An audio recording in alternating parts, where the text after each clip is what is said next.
Magandang araw sa ating lahat. Ipagpatuloy natin ang pag-aaral tungkol sa laws of exponent. Ngayon naman ay pag-aaralan natin ang power of a power rule. Ano nga ba ito? So what is the power of a power rule? In exponents, it states that a raised to m all raised to n is equal to a raised to the product of m and n. What it means? When you raise a power to another power, you have to multiply the exponents. Let's have an let's have an example of this rule. We have here is 5 raised to 2 raised to 3.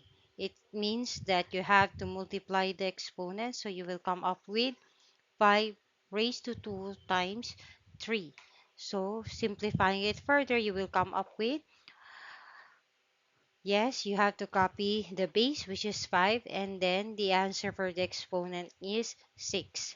So, para makuha natin, you need to expand it first or you simplify it immediately.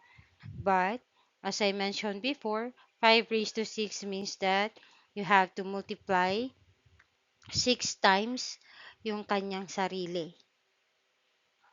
So, we have 5 times 5 times 5 times 5 times 5 times 5.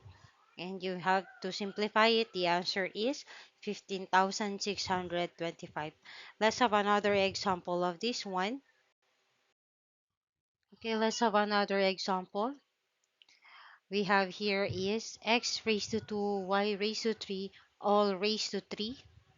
Then, you will come up with, paano po nangyari yon? You will just have to distribute the exponent to each exponential term. So, you will come up with x raised to 2 times 3 and y raised to 2 times 3. And then, you have to simplify it further. Kaya meron tayong ganito.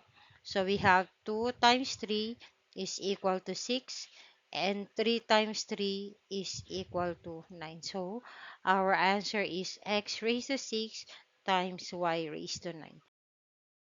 Okay, let's have the last example. We have 2z raised to 4 all raised to 3. So you just need to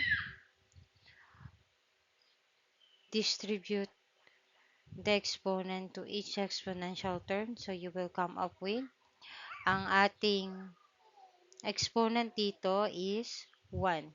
So you will come up with 2 raised to 1 times 3 and z raised to 4 times 3. So let's simplify it further. The answer here is 1 times 3 is 3 and 4 times 3 is 12. So we have 2 raised to 3 times a raised to 12. But as you can see here, this is a numerical.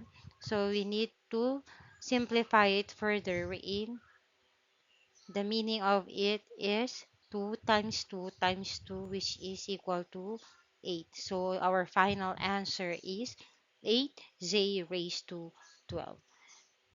Okay, thank you everyone for watching, and hopefully you learned something from our topic. Please don't forget to follow in any of these Facebook, TikTok, and my YouTube channel, Makamelu. Have a good day.